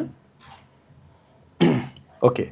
అసెంబ్లీ సమావేశాలకు ఒక్కరోజే వచ్చిన ప్రతిపక్ష నేత కేసీఆర్ రెండో రోజు ఆ పార్టీ ఎమ్మెల్యేలంతా బయటకు పోయారు. ఇక తొలిసారి సమావేశాలను బహిష్కరించిన బీఆర్ఎస్ హరీష్ ను డిప్యూటీ ఫ్లోర్ లీడర్ గా ఎంపిక చేసిన ఒక్క రోజుకే నిర్ణయం తీసుకున్నట. ఆయనకు మైలేజ్ రాకుండా ఇలా చేస్తున్నారని చెప్పేసి మాట్లాడుకుంటున్నట. ఉపాధి హామీపై మాట్లాడకుండా బీజేపీకి సహకరించారని బీఆర్ఎస్ పై మంత్రులు ఫైర్ అవుతున్నారు. మొత్తం మీద అసెంబ్లీ సమావేశాలు ఊహించిన మలుపు తిరిగాయి. ప్రజా సమస్యలపై ప్రధానంగా కృష్ణా గోదావరి జలాలపై అధికార ప్రతిపక్షాల మధ్య వాడివేడి చర్చ జరుగుతుందని అంతా అనుకున్న సమయంలో ప్రధాన ప్రతిపక్షం బీఆర్ఎస్ సమావేశాలను బైకాట్ చేసింది. ప్రతిపక్ష నేత కేసీఆర్ తొలి రోజే సమావేశానికి వచ్చి వెంటనే వెళ్లిపోగా రెండో రోజే బీఆర్ఎస్ సభ్యులంతా సభను బహిష్కరించడం చర్చనీయాంశమైంది. ఇక Harish Rao deputy floor leader గా ఎంపిక చేసిన ఒక్క రోజుకే ఈ నిర్ణయం తీసుకోవడం హాట్ టాపిక్ గా మారింది. హరీష్ కు మైలేజ్ రాకుండా కేసీఆర్ ఇలా చేశారనేటువంటి డిస్కషన్ కూడా నడుస్తుందట. కాంగ్రెస్ ప్రభుత్వం అధికారంలోకి వచ్చిన తర్వాత బీఆర్ఎస్ పార్టీ అసెంబ్లీ సమావేశాలను బైకాట్ చేయడం ఇదే తొలిసారి. తమకు స్పీకర్ సభలో మాట్లాడే అవకాశం ఇవ్వడం లేదంటూ శుక్రవారం ప్రశ్నోత్తరాల సమయంలో బీఆర్ఎస్ సభ్యులు ఆరోపించారు. అందరూ సభ నుంచి బైకాట్ చేసి బయటకు వెళ్ళిపోయారు. కథ ఇది. ఇంకా మాట్లాడేటోడు ఒకటిగా ఇంకేం అవసరం వీళ్ళకు, సపరేట్గా అవతల పడరు. ఇవాళ భారతదేశ తొలి మహిళా ఉపాధ్యాయురాలు సావిత్రిబాయి పూలే జయంతి ఇవాళ. కాబట్టి ఆమెకు నివాళులు అర్పిస్తూ ఉంది మన క్యూన్యూస్. అంటే విషయం ఏంటంటే నిజంగా కూడా అంటే అప్పుడు అంటే 1800 సంవత్సరాల కాలం, అంటే 1800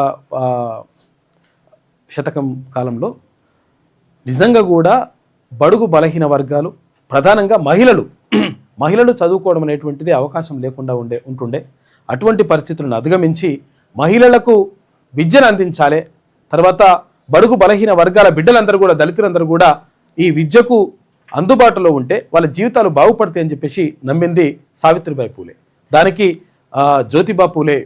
మహాత్మా జ్యోతిబా పూలే పూర్తిగా సహకరించి తన సతీమణిని ఇట్లా దీనికి తొలి ఉపాధ్యాయురాలు కావడానికి, మహిళా ఉపాధ్యాయురాలు కావడానికి ఆయన సహకారం అందించాడు.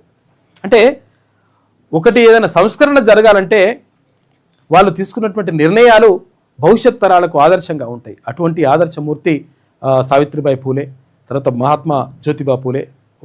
వారికి మనము నివాళులు అర్పిద్దాం. ఇక ఏడాదికి 90 రోజులు పనిచేస్తే గిగ్ వర్కర్లకు బీమా ఉంటుందని చెప్పేసి చెప్తా ఉన్నారు. హెల్త్, లైఫ్, యాక్సిడెంట్ ఇన్సూరెన్స్ కల్పించనున్న కేంద్రం.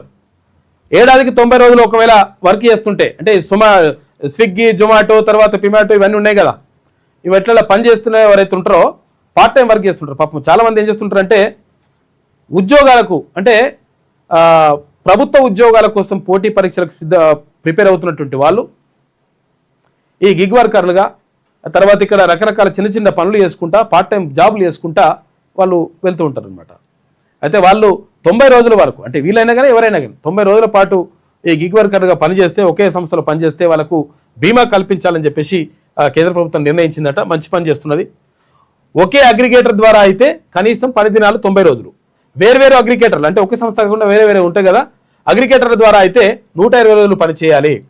రోజులో ఎంతసేపు పని చేసినా ఒక రోజు కిందే లెక్కనట. గంట చేసినా, 2 గంటలు చేసినా, 6 గంటలు చేసినా, 3 గంటలు చేసినా ఒక రోజు కింద లెక్క పెడతారు. ఇక డ్రాఫ్ట్ రూల్స్ విడుదల చేసిన కేంద్ర కార్మిక శాఖ అభ్యంతరాలు సూచనలకు 45 రోజులు గడువు ఇచ్చింది గిగ్ వర్కర్లకు సంబంధించి. పాపం ఎందుకంటే మనం జస్ట్ ఇట్లా ఆర్డర్ పెట్టగానే దాన్ని మనం 10 నిమిషాలు 15 నిమిషాల్లో మనకు వచ్చేస్తుంది. మటన్, చికెన్, బిర్యానీ కావాలి, అది కావాలి, ఇది కావాలి, ఏది కావాలన్నా సమాన్ కావాలన్నా వచ్చేస్తుంటుంది మొత్తం. ఆ పని చేసేటోళ్ళు అంటే పాపం వాళ్ళు గిగ్ వర్కర్లు. ఇక జీ చట్టం పేదలకు వ్యతిరేకం, రాష్ట్రంపై ఏడాదికి 1800 కోట్ల రూపాయల భారం అని చెప్పేసి మంత్రి సీతక్క అంటున్నారు. ఇక పేదల పొట్ట కొట్టేందుకే కొత్త రూల్స్, సభ్యులంతా వ్యతిరేకించాలి, పాత చట్టాన్ని కొనసాగించాలని అసెంబ్లీలో తీర్మానం చేసింది. మంచిగా చేసింది పాపం. అంటే జీ ద్వారా నష్టం జరుగుతుందని చెప్పేసి అంటున్నారు. మరి బీసీలకు సంబంధించిన అంశం కూడా మీరు లేవనెత్తితే మంచిగా ఉంటుండే. అసెంబ్లీలో 5, మండలిలో 4 బిల్లులకు ఆమోదం చెప్పినట. ఇక అసెంబ్లీలో ఆమోదించినవి తెలంగాణ మున్సిపాలిటీల చట్ట సవరణ బిల్లు, జిహెచ్ఎంసీ సవరణకు సంబంధించిన 2 బిల్లులు, ప్రైవేట్ యూనివర్సిటీల సవరణ బిల్లు, మోటార్ వెహికల్ ట్యాక్సేషన్ సవరణ బిల్లు, ఇవన్నీ కూడా ఆమోదం చెప్పినారు. ఏంది ప్రైవేట్ యూనివర్సిటీలు వీళ్ళు కూడా 2 తీసుకొస్తుంట వల్ల చూసుకో, ఇక తక్కువనే అన్నట్టు. నీళ్ల పంచాయతీపై కేంద్రం కమిటీ చేసింది. 13 మందితో ఏర్పాటు. కమిటీ అధ్యక్షుడిగా సిడబ్ల్యూసీ చైర్మన్ ఉంటారు. ఇక ఏపీ, తెలంగాణ నుంచి 4 చొప్పున అధికారులు చోటు కల్పించారు. కృష్ణా గోదావరి బోర్డుల చైర్మన్లు, తర్వాత NWDA సిఈలు సభ్యులుగా ఉంటారట. 3 నెలల్లో రిపోర్ట్ సమర్పించాలని కమిటీకి జలశక్తి శాఖ ఆదేశాలు జారీ చేసింది. జాగ్రత్తగా ఉండండి. ఇక్కడ ఇవాళ కొండగట్టుకు పవన్ కళ్యాణ్ వస్తా ఉన్నాడంట. ఆంధ్రప్రదేశ్ డిప్యూటీ సీఎం 35 కోట్ల 19 లక్షల రూపాయలతోటి సత్రం దీక్షా విరమణ మండపానికి శంకుస్థాపన, 1100 మంది పోలీసులతోటి భారీ బందోబస్తు ఏర్పాటు చేస్తున్నారు. అయితే కొండగట్టు అంటే ఇక్కడ పవన్ కళ్యాణ్కి, ఏపీ ఉప ముఖ్యమంత్రిగా ఉన్నటువంటి పవన్ కళ్యాణ్కి కొండగట్టు అంటే సెంటిమెంట్ ఉంటుంది. గతంలో వారాహి యాత్ర ఇక్కడి నుంచి చేసిండ్రు. తర్వాత ప్రజారాజ్యం పార్టీకి సంబంధించినటువంటి కార్యక్రమాన్ని ప్రారంభించేటప్పుడు కూడా కొండగట్టు అంజన్న దగ్గరనే ప్రారంభం చేసిండ్రు. అంటే కొండగట్టు అంజన్న సెంటిమెంటు పవన్ కళ్యాణ్కి ఉంది. పవన్ కళ్యాణ్కి కలిసి వచ్చింది కూడా. ఆయన ఏపీ ఉప ముఖ్యమంత్రిగా కూడా అయ్యిండు. ఆయన పార్టీ 21 స్థానాల నుంచి పోటీ చేస్తే 21 స్థానాల్లో ఆయన పార్టీ విజయం సాధించింది ఏపీలో. దీంతో తర్వాత ఉప ముఖ్యమంత్రి కూడా అయ్యిండు. కాబట్టి తిరుమల తిరుపతి దేవస్థానం నుంచి, టీటీడీ నుంచి 35 కోట్ల 19 లక్షల రూపాయలను ఇక్కడ కొండగట్టు అంజన్న ఆలయానికి ఇవ్వడానికి ఆయన ఓకే చెప్పిండు. అంటే కారణం ఏంటి అంటే అసలు యాక్చువల్గా అక్కడ ఉన్న వాళ్ళు అడిగిరట, అక్కడ ఉన్నటువంటి అధికారులు కానీ, తర్వాత అక్కడ ఉన్నటువంటి భక్తులు కానీ చాలామంది అడిగినరట, అర్చకులు కానీ ఏమని, ఇక్కడ ఏది దీక్షా విరమణకు సంబంధించి చాలా ఇబ్బంది అవుతుంది. ఒక 1000 మంది 2000 మంది ఒక్కసారి ఇట్లా దీక్షా విరమణ చేసేటట్టుగా ఒక హాల్ ఉంటే మంచిగా ఉంటుంది, తర్వాత కొన్ని సత్రాలు ఉంటే మంచిగా ఉంటాయి అని చెప్పేసి వాళ్ళు రిక్వెస్ట్ చేసిరట. రిక్వెస్ట్ చేస్తే ఓకే అని చెప్పేసి అక్కడ తిరుమల తిరుపతి దేవస్థానం నుంచి 35 కోట్ల 19 లక్షల రూపాయలు శాంక్షన్ చేసేసి దానికి శంకుస్థాపన ఉన్నది. ఆ కార్యక్రమానికి ఏపీ ఉప ముఖ్యమంత్రి ఇక్కడ పవన్ కళ్యాణ్ వస్తా ఉన్నాడు కొండగట్టుకు అంజన్న దగ్గరికి. కేసీఆర్ అసెంబ్లీకి రావాలి, తప్పు చేయనప్పుడు ఎందుకు మాటలు పడాలని చెప్పేసి కవిత అంటున్నది. మంచిగా ఉన్నది. కేటీఆర్ హరీష్ పిల్ల కాకులట, పెద్ద కాకునట్టుంది. కేసీఆర్ అసెంబ్లీకి రాకుంటే బీఆర్ఎస్ పని కథం. టెర్రరిస్టులు కసబుతో కేసీఆర్ను పోల్చుతారా, టెర్రరిస్టులు కసబుతోటి కేసీఆర్ను పోల్చుతారా అని చెప్పేసి అడుగుతుంది కవిత. ఉద్యమకారుడిని ఉరి తీయాలంటారా, సీఎం చేసిన వ్యాఖ్యలతో నా రక్తం మరుగుతున్నది.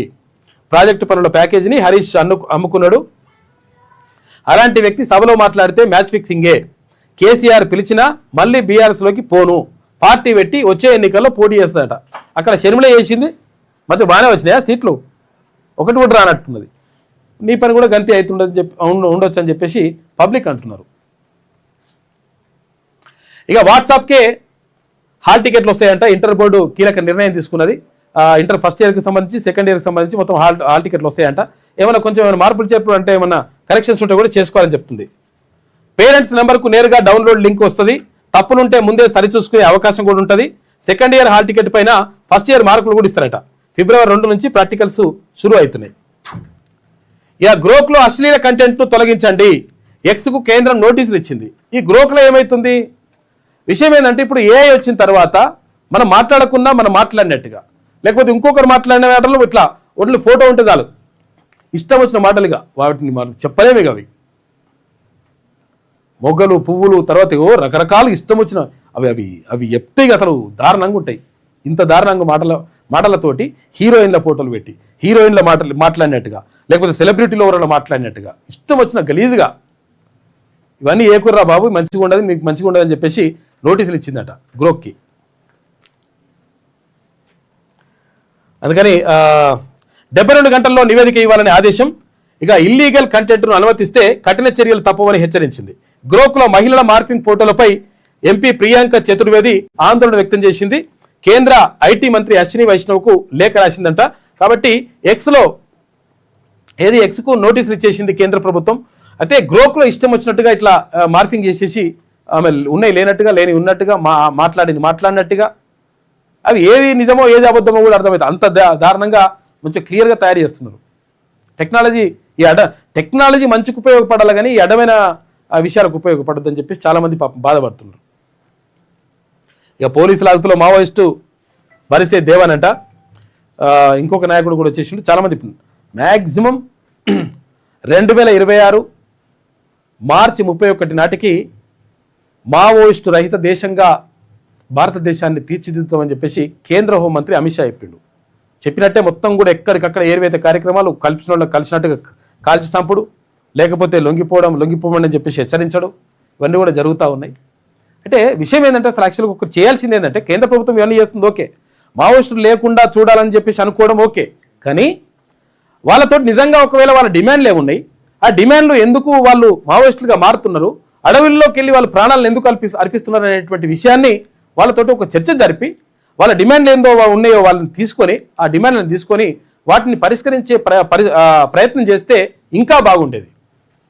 ఇప్పుడు సంపుడు పింపుడు తర్వాత భయపెట్టించడంతా జరుగుతున్నది సరే ఓకే, కానీ దీంతో పాటు వాళ్ళ డిమాండ్లు ఏందో ఉన్నాయో తెలుసుకొని వాటిని పరిష్కరిస్తే అసలు యాక్చువల్గా భావజాలమే ఉండదు కదా, భావజాల వ్యాప్తి ద్వారానే ఉంటుంది కదా లెక్క. ఎందుకు అన్యాయం జరుగుతుందంటేనే కదా వీళ్ళు అంటే ఉద్యమకారులుగా మారుతున్నారు. కాబట్టి అట్లా జరగడానికి కారణాలు ఏమున్నాయో ఆ కారణాలను కూడా తెలుసుకొని వాటిని పరిష్కరిస్తే ఇంకా బాగుండేది. ఇక 15 మంది గెరిల్లా ఆర్మీ సభ్యులతో కలిసి లొంగుబాటు, లైట్ మెషిన్ గన్ సహా 20కి పైగా ఆయుధాలు అప్పగింత.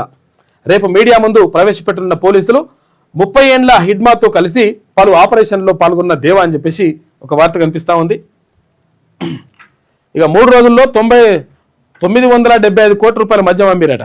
ఇంట్లో సంసారాన్ని నడపలేకపోయినా ప్రభుత్వాన్ని నడిపిస్తున్నాం రా బావా అంటున్నాడ. ఇంట్లో సంసారం అయితే నడిపిస్తలేడు. ఈయన ఏం చేస్తున్నాడంటే తాగుతుండు పోతుండు ఊగుతున్నాడు. ఎవరు నడిపిస్తున్నారా అంటే ప్రభుత్వాన్ని నడిపిస్తున్నారు. ఎందుకంటే మరి వీళ్ళ ఆదాయంతో నడుస్తుంది ప్రభుత్వం కొంతవరకు. అటువంటి కథగాడికి వచ్చింది లెక్క. ఇది వెలుగులో ఉన్నటువంటి ప్రధాన కథనాలు అయితే ఒకసారి ఆంధ్రజ్యోతి చూద్దాం. పండగ తర్వాత పురపోరు. ఇక చెప్తున్నాం కదా మనం ఇప్పటికే మున్సిపల్ ఎన్నికలు 117 మున్సిపాలిటీలకు తర్వాత 6 కార్పొరేషన్లకు ఎన్నికలు జరగడానికి రెడీ అయిపోయింది, సిద్ధమైపోయింది కథ. ఈ నెల చివరి వారంలో షెడ్యూల్ విడుదల, ఫిబ్రవరి 2వ వారంలో పోలింగ్ జరిగే అవకాశం. అదే నెల 3 నుంచి సీఎం రేవంత్ జిల్లాల పర్యటన. ఇక ప్రచారము కలిసి వచ్చేలా అభివృద్ధి కార్యక్రమాలు చేస్తారట. జనవరి 19న దావోస్ కు సీఎం వెళ్తున్నాడు. జనవరి 19న వెళ్ళి ఎప్పటిదాకా అటు నుంచి అమెరికాకు పోతున్నాడు. ఆ తర్వాత ఫిబ్రవరి 1వ తారీఖు నాడు హైదరాబాద్కు వస్తున్నాడు. 10-12 రోజులు అటే ఉంటుంటుంది కథ. ఇక బీఆర్ఎస్ నాయకుల కడుపులో విషం, మూసీ కాలుష్యం కంటే ఇదే ప్రమాదకరం అని చెప్పేసి ముఖ్యమంత్రి అంటుండు. ఫార్మా కంపెనీల వ్యర్థాలతో మూసీ కాలుష్యం, మహిళలు గర్భం దాల్చలేని దుస్థితి ఏర్పడింది. మూసీ ప్రక్షాళన చేయాలో వద్దో చెప్పాలి. డిపిఆర్ సిద్ధమయ్యాక శాసనసభలో పెడతాం. మూసీని నైట్ ఎకానమీగా మారుస్తాం. బాపుఘాట్లో ప్రపంచంలోనే ఎత్తైన గాంధీ విగ్రహం, నార్సింగ్లో శివాలయం, మసీదు, తర్వాత సిక్చావ్లోని నీలో గురుద్వారా, ఉప్పల్లో మెదక్ లాంటి చర్చి కూడా కడతామని చెప్పేసి చెప్తున్నాడు ముఖ్యమంత్రి. గండిపేటకు 20 టీఎంసీలు గోదావరి జిల్లాలు తరలిస్తాం. 365 రోజులు మూసీలో మంచినీళ్ళు ఉండాలని చెప్పేసి అంటున్నాడు. ఇక లక్షలు కోట్ల రూపాయలు పెట్టి సోషల్ మీడియాలో నాపై దుష్ప్రచారం చేస్తున్నారు, రియల్ ఎస్టేట్ బ్రోకర్ అంటూ బదనాం చేస్తున్నారు. మూసీ పునరుజ్జీవంపై అసెంబ్లీలో నిన్న ముఖ్యమంత్రి మాట్లాడాడు.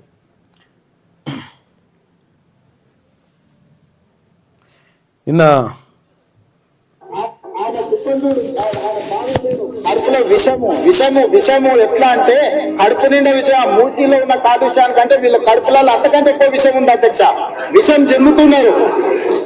మీరు మూసీ కాలుష్యమే ప్రమాదం అనుకుంటున్నారు అధ్యక్ష. ఈ మనుషుల కడుపుల్లో ఉన్న విషయం మూసి కాలుష్యానికంటే ప్రమాదకరంగా తయారైంది అధ్యక్ష. ఏం నెట్ అధ్యక్ష? నేను ఎవరినైనా విమర్శించిన అధ్యక్ష? నేను ఈ ప్రభుత్వం ఏం కార్యక్రమాలు చేపట్టబోతుందో సభలో సభ్యులు మాకు తెలవాలని అడిగిండ్రు. పాయల శంకర్ గారు ఏం అడిగిండ్రు అధ్యక్ష? మేము సభ్యులము, ప్రభుత్వం ఏం చేస్తుందో మాకు వివరించండి, మేము కూడా మా చేతనైనా సాయం చేస్తామని మాట్లాడిండ్రు అధ్యక్ష. నేను వివరాలు చెప్పే ప్రయత్నం చేస్తే విషయం ఎందుకు పక్కుతున్నారు అధ్యక్ష? 2004 నుంచి 14 తెలంగాణ కోసం కొట్లాడిన ప్రజాప్రతినిధులు ఏ హోదా? కాబట్టి ఇదంతా కూడా నడుస్తుంది. మొత్తం మీద వాళ్ళు విషం అల్లుకున్నారు అని చెప్పేసి ముఖ్యమంత్రి చెప్తా ఉన్నాడు. ఇక జీ రామ్జీని వ్యతిరేకిస్తున్న ఉపాధి హామీ చట్టం స్ఫూర్తిని కేంద్ర ప్రభుత్వం దెబ్బతీస్తోంది. పేదల హక్కులు హరించేలా కొత్త చట్టం, దాంతో రాష్ట్రాలపై ఆర్థిక భారం. అసెంబ్లీలో సీఎం రేవంత్ నరేగాను పునరుద్ధరించాలని డిమాండ్ చేస్తా ఉన్నారు. ఇక మూసీ కంటే రేవంత్ మాటలు కంపే ఎక్కువ. ముందు ఆయన నోటిని ప్రక్షాళన చేయాలి. సభను స్పీకర్ ఏకపక్షంగా నిర్వహిస్తున్నారు.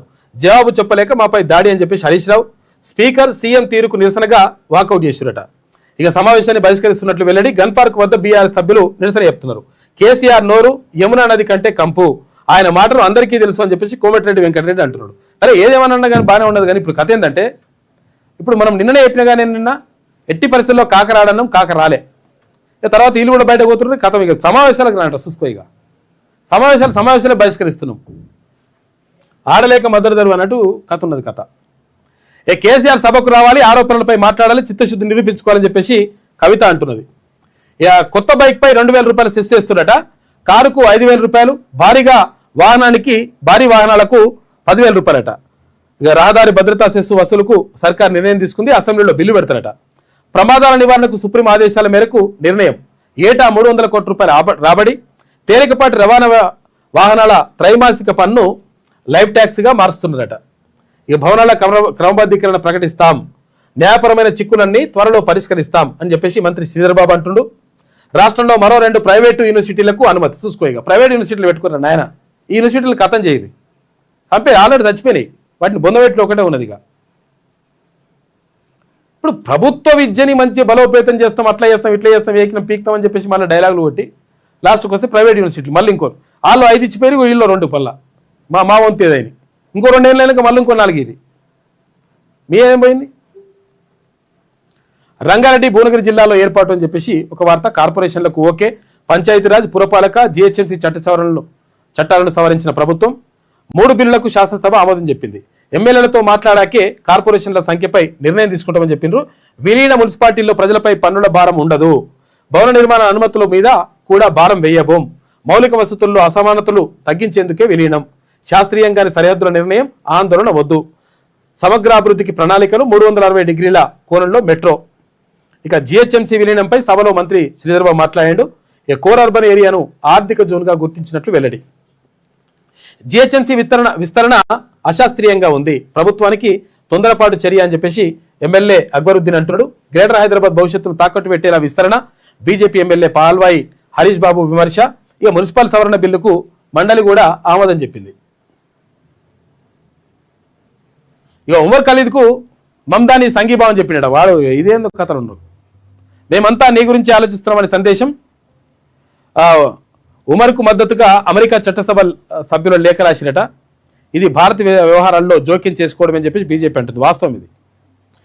గ్రోకు అసభ్య కంటెంట్పై కేంద్రం సీరియస్ అయింది. మహిళల చిత్రాలను అశ్లీలంగా మార్చేందుకు వీలు కల్పిస్తున్న గ్రోకు 72 గంటల్లో ఆ పోస్టులన్నీ తొలగించాలంటూ ఎక్స్కు కేంద్ర సమాచార శాఖ లేఖ రాసి నోటీసులు ఇచ్చింది. ఇక పొగమంచు గుప్పిట. రాష్ట్రంలో చాలా చోట్ల ఉదయం 9 గంటల దాకా వీడని మంచు తెర. రహదారులపై వాహనదారులకు తీవ్ర ఇబ్బందులు ఎదురవుతా ఉన్నాయి. విమాన రాకపోకలకు తీవ్ర అంతరాయం కలుగుతుంది. తగ్గింది చలి కానీ, కాకపోతే మంచు ఇదంతా కూడా పొగ మంచు కమ్మేస్తుంది. జల వివాదాలపై కమిటీ 13 మందితో ఏర్పాటు చేసిన కేంద్ర జలశక్తి శాఖ అని ఒక వార్త. బీఆర్ఎస్ కాంగ్రెస్ వల్లే తెలంగాణకు అన్యాయం అని చెప్పేసి కృష్ణా జలాలపై మీరు తప్పు చేసి కేంద్రానిపై నెడతారా? ప్రజలకు క్షమాపణ చెప్పాలని చెప్పేసి కేంద్ర మంత్రి బండి సంజయ్ అంటున్నాడు. విద్యార్థుల తల్లిదండ్రుల వాట్సాప్లకు ఇంటర్ హాల్ టికెట్లు వస్తాయంట. ఫిబ్రవరి 25 నుంచి ఇంటర్ వార్షిక పరీక్షలు ఉంటాయని చెప్పేసి బోర్డు కార్యదర్శి చెప్తున్నారు. ఇక పెట్టుబడుల్లో ఆంధ్రప్రదేశ్ టాప్ ఉంటుందంట. దేశంలోకి వచ్చిన పెట్టుబడుల్లో 4వ వంతు ఆ రాష్ట్రానికే. చూసుకోయిగా బ్యాంక్ ఆఫ్ బరోడా నివేదిక కథనం ప్రచురించిన ఫోర్బ్స్ ఇండియా. ఇక పెట్టుబడి అనుకూల విధానాల వల్లే అనుమతులు శరవేగంగా ఇస్తున్నాం, అందుకే అగ్రస్థానంలో నిలిచామని చెప్పేసి ఏపీ అంటున్నది. చూసుకోయిగా ఇది ఆంధ్రజ్యోతిలో ఉన్నటువంటి ప్రధాన కథనాలు. అయితే ఒకసారి మన శనార్థి తెలంగాణలో చూద్దాం. గ్యాస్ సిలిండర్పై 111 రూపాయలు పెంచుతా ఉన్నారు. వాణిజ్య సిలిండర్పై ధర పెంపు. 2 రోజుల అనుమతులు అమలవుతున్నటువంటి పెంచిన ధరలు. గృహోపకరణ వంట గ్యాస్ యథాతథంగా ఉంటుందంట. అవి వాటికి పెంచుతారట వాణిజ్యానికి సంబంధించి. బీసీలకు కేటాయింపులు కొండంతా, కానీ చేసిన ఖర్చు మాత్రం గోరంతే. గత 10 ఏళ్ల పాలనలో ఇదే పరిస్థితి. కార్పొరేషన్లను పూర్తిగా నిర్వీర్యం చేశారు. కారు, డ్రైవర్, కార్యాలయం తప్ప కార్పొరేషన్లకు పెద్దగా నిధులు ఇయ్యలే. అలా కుర్చీ వేసిండ్రు, ఆ కుర్చీలో ఆయన ఉంటాడు లెక్క. ఏమైంది కుర్చీ వేస్తారు తప్ప ఇక ఇదంతా ఏముండదు లెక్క. కాబట్టి ఏది నిధులు కేటాయింపులు అనేటువంటివి జరుగుతాయి. బీసీలకు సంబంధించి అయితే మాత్రం చేతులు రావాలకు. గత సర్కార్లో ఒక్క కార్పొరేషన్పై రివ్యూ జరగలే. రాష్ట్ర ప్రభుత్వం 3 దఫాలుగా పంటలు తిన్నట్లు చెప్తోంది. కానీ పంట నష్టానికి పరిహారానికి అస్సలే పొంతన లేదు. గత సర్కార్ ఫసల్ బీమాను గాలికి వదిలేసింది. మరి ఈ ప్రభుత్వం అన్నా పట్టించుకుంటుందా లేదా అనే దానిపై స్పష్టత ఇస్తే బాగుంటుంది. యాదాద్రి గుడి నిర్మాణంలో భారీ అవినీతి జరిగింది. మనం ఇందాక చూస్తున్నాం బయట అంతా కూడా తిరుమల గారు ఎమ్మెల్సీ మాట్లాడినటువంటి విషయాలు మండలిలో. అందుకు సంబంధించినటువంటి ఆధారాలు నా దగ్గర ఉన్నాయి. గత ప్రభుత్వంలో పెద్ద ఎత్తున ఫీల్డ్ అసిస్టెంట్లను తొలగించారు. వారందరినీ ఈ ప్రభుత్వం మళ్ళీ విధుల్లోకి తీసుకోవాలి. శాసన మండలిలో ఎమ్మెల్సీ తీన్మర్మలన ఈ అంశాలన్నిటిపైన మాట్లాడాడు. కేటాయింపులేమో మస్తుగా ఉంటాయి. కొండంత రాగం తీసి కల్వకుంట్ల పాడవన్నట్టు ఉంటుంది లెక్క. అంగట్లో మద్యం అమ్మకం. ఇక చూసుకో, ఎన్నికలకు వచ్చినటువంటి లిక్కర్ను అంగట్లో అమ్మిన సామాజిక కార్యకర్త రణం రవణ అమ్ముతున్నట. ఏది ఎలక్షన్లో అప్పుడు ఇచ్చినట ఇవన్నీ బాటిల్లు. కూరగాయలతో పాటు మద్యం విక్రయం. వెజిటబుల్ మార్కెట్లో లిక్కర్ అమ్మకంతో అవాక్కైన పబ్లిక్. కరీంనగర్ జిల్లా గన్నేరువరం మండలం గురుకుల కొండాపూర్లో విచిత్ర సంఘటన అని చెప్పేసి ఒక వార్త కనిపిస్తూ ఉంది. అంగట్లో కూరగాయలు అమ్మడం తెలుసు, కానీ కరీంనగర్ జిల్లాలో విచిత్ర పరిస్థితి నెలకొన్నది. ఇక గన్నేరువరం మండలం గునుకుల కొండాపూర్ గ్రామానికి చెందిన ఓ నేత సామాజిక కార్యకర్త ఎన్నికల్లో మద్యం పంపిణీ నిరసిస్తూ వినూత్న పద్ధతిని ఎంచుకున్నాడు. గునుకుల కొండాపూర్ గ్రామానికి చెందినటువంటి రవణ కూరగాయల మార్కెట్లో మద్యాన్ని విక్రయించి అందరినీ ఆశ్చర్యపరిచిండట. చూసుకో, పైసా ఇవి కూడా అమ్మితే అయిపోతుంది అని చెప్పేసి అమ్మిండట. ఏది ఆయనకి ఇచ్చిన మందుని. గిగ్ వర్కర్లకు ఉద్యోగ భద్రత. ఇక నుంచి నూతన కార్మిక చట్టాలు, ముసాయిదా నిబంధనలు విడుదల చేసిన కేంద్రం. గిగ్ ప్లాట్ఫామ్ వర్కర్లకు తొలిసారిగా సామాజిక భద్రత కల్పనకు పెద్దపీట. ఇక ఏప్రిల్ 1 నుంచి అమల్లోకి నూతన చట్టాలు వస్తాయంట. నయమే కొంతవరకు ఇంకా వాళ్ళకు. పాక్ ఒక చెడ్డ దేశం. ఆ దేశం ఉగ్రవాదాన్ని ఎగదోస్తోంది. ఈ వ్యవహారం దానికి అలవాటుగా మారిపోయింది. భారత్ టెర్రరిజాన్ని కట్టడి చేయగలదు. ఉగ్రవాదం నుంచి మా ప్రజలను కాపాడుకోగలం. విదేశాంగ శాఖ మంత్రి ఎస్ జయశంకర్ మాట్లాడాడు. ఇక బంగ్లాదేశ్ను అంధకారంలోకి నెట్టేశారు. బంగ్లాలో ఇక మిగిలింది భయమే. కుట్రదారుల ముఖాలు బయటపడ్డాయి. హిందువులు క్రైస్తవులపై దాడులు పెరిగాయి. అంతర్జాతీయంగా దేశం గౌరవం పోయింది. ఆర్థిక వ్యవస్థ పూర్తిగా కుప్పగూలిపోయింది.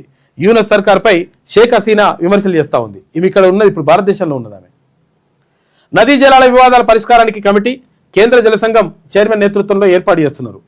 ఇక హిడ్మాను మోసం చేసి చంపారు. ఒక లేఖ విడుదల చేసినట. కాంగ్రెస్ నేత ద్రోహం వల్లే ఎన్కౌంటర్ జరిగిందని చెప్పేసి లేఖ బయటకు వచ్చింది. వైద్యం పేరిట నమ్మించి పోలీసులకు పట్టించిండ్రు. హిట్ లిస్టులో ఉన్న వారికి ప్రజాకోర్టులో శిక్ష తప్పదు. మావోయిస్టు పార్టీ సంచలన లేఖ విడుదల చేసింది. మావోయిస్టు పార్టీ అగ్రనేత people's guerrilla supreme leader Madvi Hidma encounter ఒక బూటకమని, ఒక రాజకీయ నేత చేసిన ద్రోహం వల్లే ఆయన మృతి చెందాడని మావోయిస్టు పార్టీ విడుదల చేసిన లేఖ తెలుగు రాష్ట్రాల్లో కలకలం రేపుతుంది. భద్రాద్రి కొత్తగూడెం జిల్లా చెర్లకు చెందినటువంటి ఒక కాంగ్రెస్ నాయకుడు హిడ్మాను నమ్మించి మోసం చేశాడని మావోయిస్టు పార్టీ అల్లూరి సీతారామరాజు జిల్లా డివిజన్ కమిటీ ప్రతినిధి విప్లవ్ ఈ లేఖలో సంచలన ఆరోపణలు చేసిండు. హిడ్మాని నమ్మించి మోసం చేసి చంపేసిరని. ఇక కేంద్రంపై కావాలనే బురద జల్లుతున్నారు. వాళ్ళ తప్పులను కప్పిపుచ్చుకునేందుకు కేంద్ర సర్కారును బదనాం చేస్తున్నారు. జాతీయ అబద్ధాల పోటీలు నిర్వహిస్తే బీఆర్ఎస్ కాంగ్రెస్కు అవార్డులు పక్కా. కృష్ణా జిల్లాలో రాష్ట్రానికి రావాల్సింది 811 టీఎంసీలు. ఇక్కడ కానీ కేసీఆర్ 299 టీఎంసీలు చాలని ఒప్పుకున్నారు. తెలంగాణకు దక్కాల్సిన వాటాను కేసీఆరే ఏపీకి దారదత్తం చేశారు. లక్షలకు 550 టీఎంసీలు రావాలి. పాలమూరు రంగారెడ్డి ప్రాజెక్టుకు సంబంధించిన వివరాలు ఇవ్వకుండా రెండు ప్రభుత్వాలు నిర్లక్ష్యం చేశాయి కేంద్ర హోంశాఖ సహాయ మంత్రి బండి సంజయ్ అంటున్నాడు. మాటల యుద్ధం. అసెంబ్లీలో మూసీ ప్రక్షాళనపై వాడి చర్చ జరిగింది. ఘాటైన భాష వాడిన రేవంత్ రెడ్డి, ఇటు హరీష్ రావు. మూసీలో ఉండే కాలుష్యం కంటే కొంతమంది కడుపులో విషం ఎక్కువ అని చెప్పేసి రేవంత్ రెడ్డి. మూసీ ప్రక్షాళన చేసి తీరుతామని స్పష్టం. ఇక మార్చిలో ఫస్ట్ ఫేజ్ పనులు ప్రారంభిస్తామని చెప్పేసి చెప్పారు. ఇక వీళ్ళేమో అవతల పడ్డారు. ఎవరు బీఆర్ఎస్ వాళ్ళు. బీసీల కేటాయింపులు కొండంతా, కానీ చేసింది మాత్రం ఘోరంతా. ఇట్లున్నది పరిస్థితి. గ్యాస్ సిలిండర్పై 111 రూపాయలు పెంచుతున్నారట. ఇక హిడ్మన్ని మోసం చేసి చంపారని చెప్పేసి ఒక లేఖ విడుదలైంది. ఇది శనార్థిలో ఉన్నటువంటి ప్రధాన కథనం. అయితే ఒకసారి నమస్తే తెలంగాణ ఏమేమంటుందో చూద్దాం. పని గంటలపై పరేషాన్. కార్మికుల రోజువారీ పని గంటలపై లేబర్ కోడ్లలో అస్పష్టతనట. రాష్ట్ర ప్రభుత్వానికి నిర్ణయాన్ని వదిలేసిన కేంద్ర సర్కార్ తప్పుడు పడుతున్న కార్మిక సంఘాలు.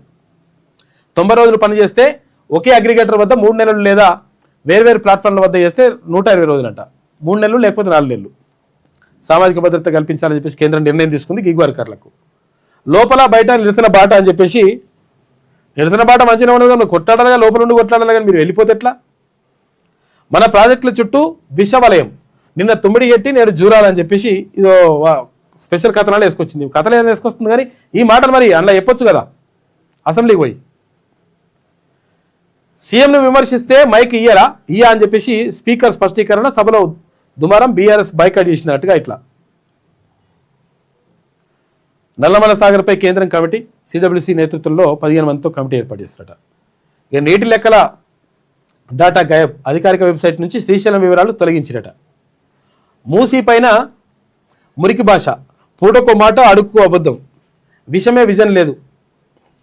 సీఎం వా స్ట్రీట్ రౌడీవా అని చెప్పేసి హరీష్ రావు అన్నట్టుగా ఒక మాట. తల్లిదండ్రులకు ఇక ఇంటర్ హాల్ టికెట్లు వస్తాయంట. వాట్సాప్ ద్వారా న్యాయ సేవలు.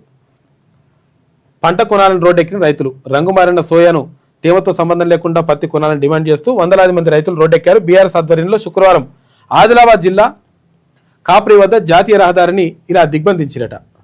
ఇది ఇట్లా ఈమె రాసుకొచ్చినటువంటి మాటలు. మొత్తం మీద ఇక్కడ బీసీల అంశం కనీసం చర్చకు రాకుండా, బీసీల అంశం కనీసం కనిపించకుండా, బీసీల అంశం కనీసం మాట్లాడకుండా ఇక్కడ ప్రతిపక్షం కానీ అక్కడ అధికార పక్షం కానీ చాలా జాగ్రత్తగా ముందుకెళ్తూ ఉన్నాయి. కాబట్టి బీసీలందరూ కూడా గమనిస్తూ ఉన్నారు. ఇక్కడ ఎస్సీ, ఎస్సీ, బీసీ మైనార్టీలందరూ కూడా క్లియర్గా గమనిస్తూ ఉన్నారు. చేస్తున్నటువంటి మోసం ఏంది, నిజంగా ఎందుకు మాట్లాడతలేరు, ఎందుకు నిజంగా చర్చ పెడతలేరు, ఈ అంశాలన్నీ కూడా జాగ్రత్తగా కీన్గా అబ్జర్వ్ చేస్తున్నారు. కాబట్టి లెక్క తేలిపోతుంది. మేము కేటాయించాం, మేము అట్లా చేస్తాం, ఇట్లా చేస్తాం అనుకుంటే ఎప్పుడైనా కానీ లెక్క బరాబర్, చరిత్ర ఎట్టి పరిస్థితుల్లో ఊరుకోదు, బరాబర్ లెక్క తేలిపోతుంది. మనల్ని మాట్లాడినటువంటి విషయాలు. ఎందుకంటే 0 అవర్కి సంబంధించి అంటే ఏ విషయాలైనా మాట్లాడేటువంటి అవకాశం ఉంటుంది. 0 అవర్ అంటే ఏంటిదంటే మధ్యాహ్నం 12 గంటలకు అంటే అన్ని ముళ్ళు ఇప్పుడు ఉంటాయి కదా, గంట ముళ్ళు, తర్వాత నిమిషం ముళ్ళు, సెకండ్ల ముళ్ళు, అన్ని ముళ్ళు ఒక దగ్గరికి వచ్చేసి 0 అవుతాయి. కాబట్టి ఇక్కడ 0 అవర్